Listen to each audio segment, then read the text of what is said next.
Okay, so this is the basic circulation workshop for RSA, and we're going to be going over how to register a new library patron, and then most of the circ functions, including checkout, check-in, billing, and renewals.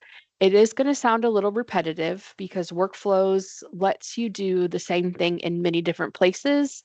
So I'm going to try to touch on all of those just to give you a better understanding of how to use workflows if you're at the front circulation desk.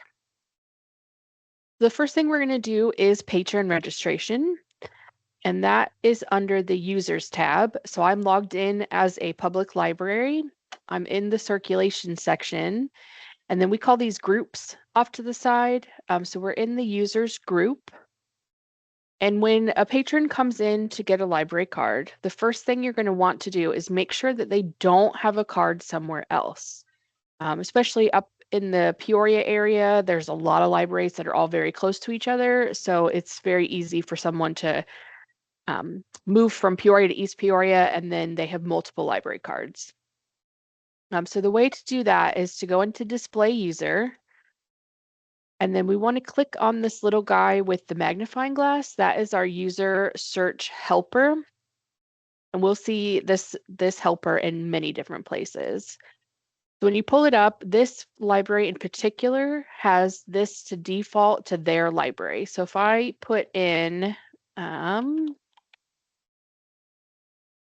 patron's name, I'm not going to find them because they do not have a Washington library card.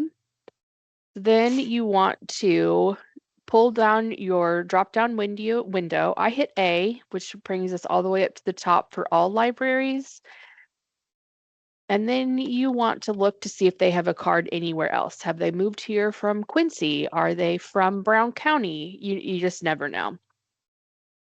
So I've done a search now. This patron has no cards anywhere in RSA, so we are good to make them a library card. So you want to cancel and close out of this so that we're starting fresh. And we're going to go into user registration. So that's going to pull up a new box. And if you had a library card, you would scan it into this box here. I don't have a card because this is obviously a demonstration. But you want to make sure that your profile name is what you normally use. So adult 20. And we're going to put a barcode in here. Oh, that must be one I've already demoed at some point in time. Okay.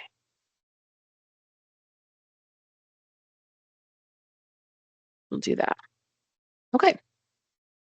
So now this is where you would sign up your patron. There are some things in this that are required. And we do have a patron registration policy that has guides and all of that information in it.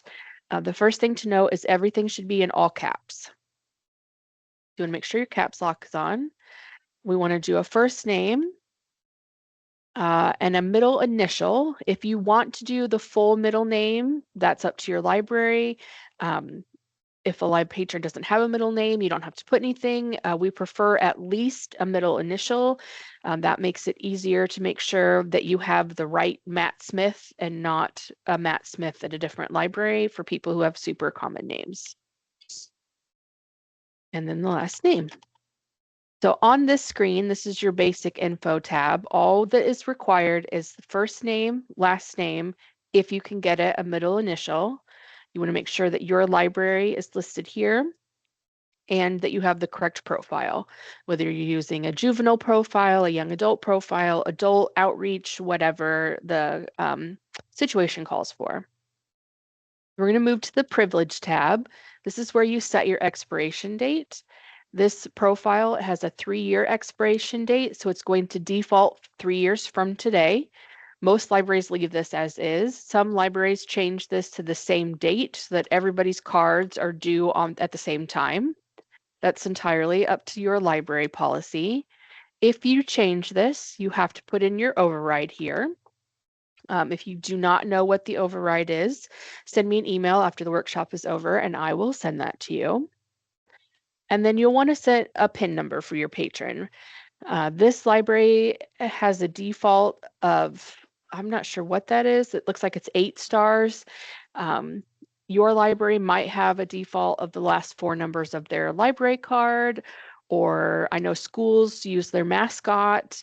Um, a lot of the times it's just a random number. So the best case is to say something like, your card comes with a PIN number. That's what you use for your online resources. What would you like it to be? And then you can set it to whatever you want. I'm going to leave it because it's a demo card, so it doesn't really matter. But once you change that, you have to have that override in this box as well. The next tab is your demographics tab. You want to make sure that your library is listed here. If you are a location with branches, like I think Peoria Public, they would have Peoria Public Main right here. And then if we were registering somebody at Lakeview, then this would be Lakeview. I think, I'm not 100% positive, but I think that's how that works. This is a main library, so it's fine. If I was at their branch, I would change this to Sunnyland. You want that there. And then the other thing that is required on this field is a birth date. So you can, I find it easier to just type something in, or you can hit this little widget and you can search through this calendar to find the correct date. I just think it's easier to type it in. Those are the only things that are required. Now, a lot of these other user cats, libraries use them. We like this one for schools. This is graduation year. This is birth dates to give you a rough idea. I would assume when you're on the phone with somebody.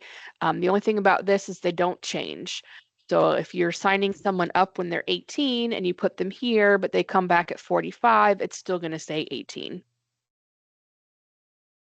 So you can kind of click through here. A lot of libraries have their own policy as to what they want set in these sections, but the user cat one and your birth date are the only things that we really care about.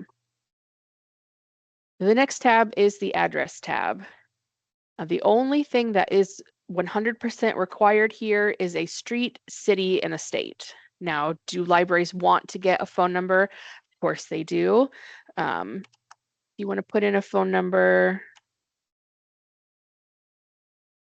And then it doesn't matter really if you use phone or day phone. I think that's a holdover for when people had a different landline than like a work line. Most notices when you print them pull this number and not that one. So I would suggest filling out the phone. Then you want your street,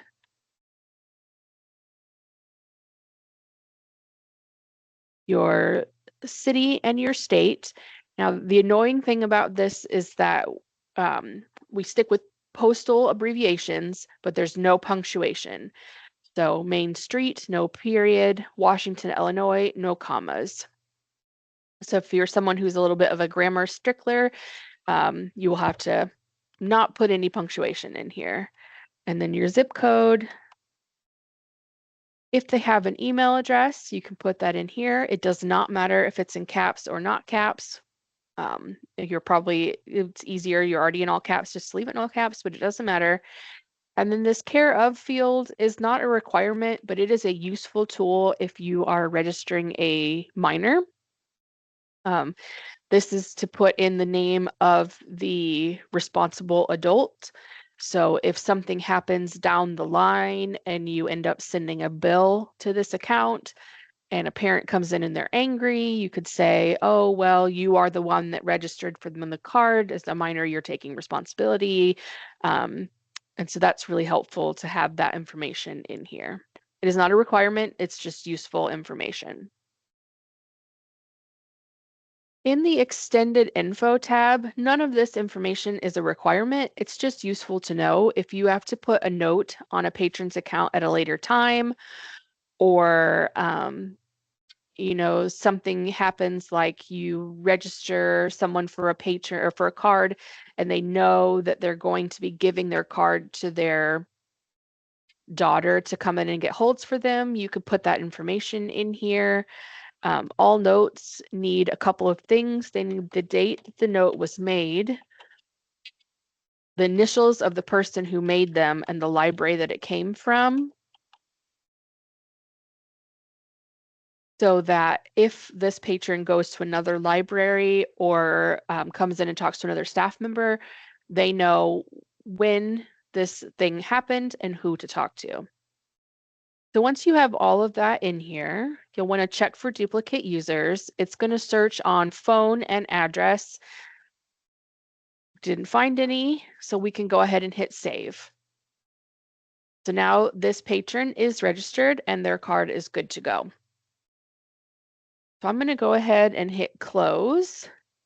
Oh, I'm going to leave this open. I lied. Okay, so if you notice that you make a typo or something and you want to go back and make a change to this account, click on make more changes and it will keep this account up for you to make additional changes. You can hit save.